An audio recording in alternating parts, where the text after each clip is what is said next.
Welcome to Travels with Monkey Boy. Here we are, day one, Madagascar. So, I've never known anyone that has gone to Madagascar, despite the miracles that are here. Okay, I did have one of my students in Kuwait tell me she'd been there, but after a minute of questioning, where she told me her favorite thing about Madagascar was the elephants. There are no elephants in Madagascar. I realized she'd confused going to that stupid movie with going to the country.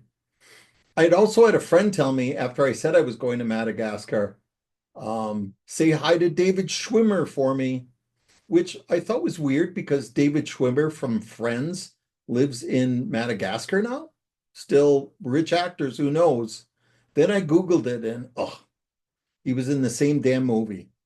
Yes, weirdly, Madagascar might be the most recognized African country by name because of some silly cartoon movie from nearly 20 years ago.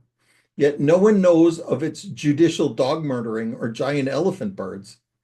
Even with its fame, no one goes there. Perhaps it's the distance. Madagascar is further away from my home than Sydney, Australia, Cape Town, South Africa, Wellington, New Zealand, Tierra del Fuego. Oh, look it up. It's 9,500 miles away from Green Bay, which is nearly the furthest away I've been from my mom. In researching it, I guess Tasmania is a little bit further away, but I don't know anyone that's been to Tasmania either. Part of the problem is it's just not easy to get there. The ticket wasn't bad, $850 round trip from Kuwait, but getting there involved Kuwait to Dubai, Dubai to Nairobi, Nairobi to Madagascar. Then there are the shots and malaria pills. But come on, people, lemurs, chameleons, baobab trees. I keep saying we're going to Madagascar and not saying the city because, well, they might have the dumbest city, capital city name in the planet. Antananarivo. Antananarivo. The best capital city name I would say is Kathmandu in Nepal.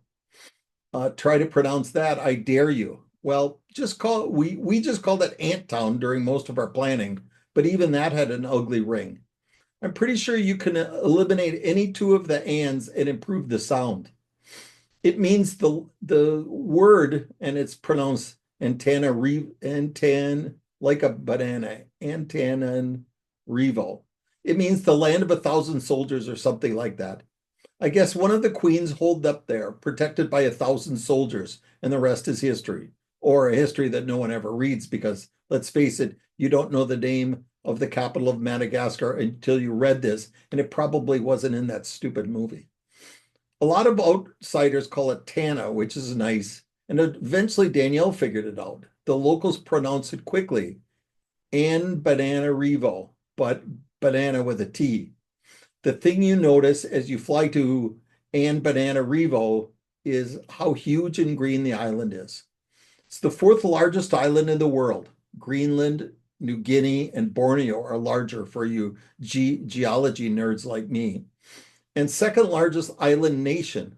Indonesia is technically the largest and about four times bigger than Madagascar. But come on, Indonesia is like having a huge dinner plate that you then drop and it breaks into 1,000 pieces. None of its largest pieces are as big as Madagascar, the island. Madagascar is about the size of Texas. As you fly to Tana, in the center of the island, you fly over the north, which is covered in forests and rivers. On arriving in Tana, it's a beautiful natural setting. So many greens and copper-colored clay that covers the land. Its elevation is 4,000 feet, so nearly as high as Denver, and surrounded by hills. Still, the most striking part of the city is the poverty and disorganization. As you look at the people, you can see the dominance of the Indonesian immigrants. If they blindly dropped you here and told you to guess where you were based on the people, you would likely say somewhere in Southeast Asia, which is so weird. I mean, the flow of African immigration basically went from East Africa all over Africa, then to Europe, the Middle East, Southeast Asia, Australia, then across Russia, the Bering Straits, then across North and South America. Pretty much 9,000 miles, as we learned earlier.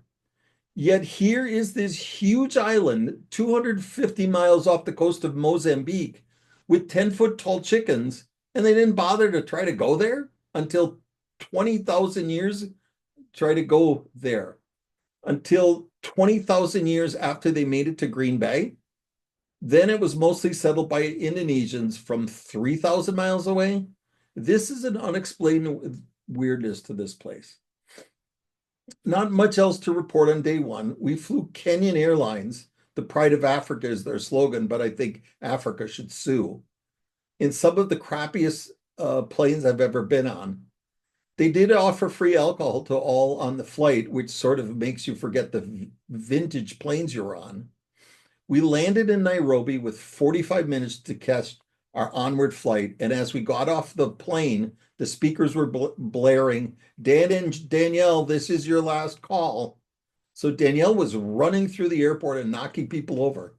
But as I've done this for 30 years, I was more confident that they wouldn't leave without us. We made it with people coming 15 minutes after us. When we landed in Tana, we had very helpfully 5 people bring our 2 bags to the car. If you remember from earlier accounts, the average income in Madagascar is $1 a day. I had no money except the local Ariari in 20,000 Ariari notes, which is $5. I gave the guy 20,000 Ariari and told him to share with the others, and he said, no, ticket for all. Not much English is spoken here. Primary language is French and Malagasy, which is a blending of Bantu, several Indonesian languages, and French. He wanted me to pay $25 to lift 2 bags into the back of the cab. So they do not understand economics so well. The cab ride was nearly an hour, 20 minutes without traffic, through some terrible slums. I thought this was like Peru or Brazil, where they strangely have the international airports and the international hotels run through the worst part of town. But I subsequently learned that they weren't slums.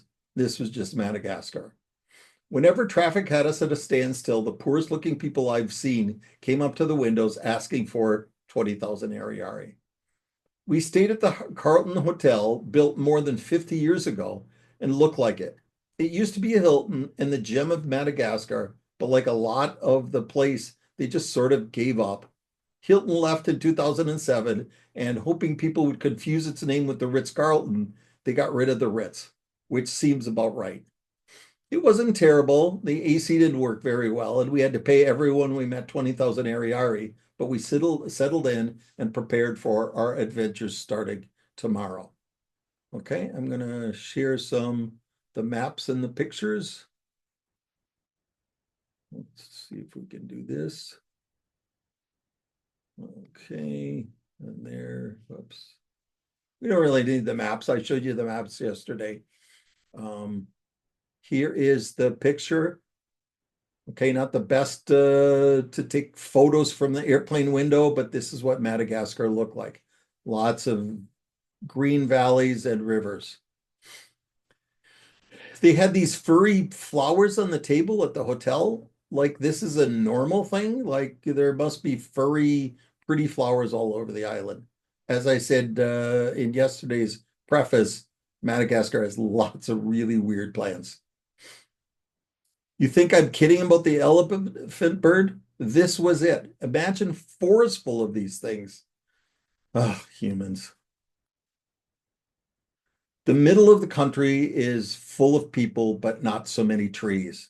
As I said, 25 million people, 80% of them are using firewood to create heat and fuel. Okay, again, not the best picture, but Madagascar. Okay, that's all I have for today. Well, hold on just a second. Let me try to find the map.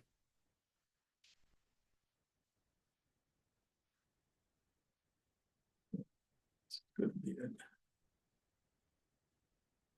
Share the map. Okay, here we are. And Antananarivo. Antananarivo. There it is, right in the middle of Madagascar, which is kind of a weird place for the capital to be. I think I said we flew from Ethiopia, but that was the last trip. We flew from Kenya. It was a multi-flight trip, cost $800. And there we have it. Okay, that's all for today. More tomorrow.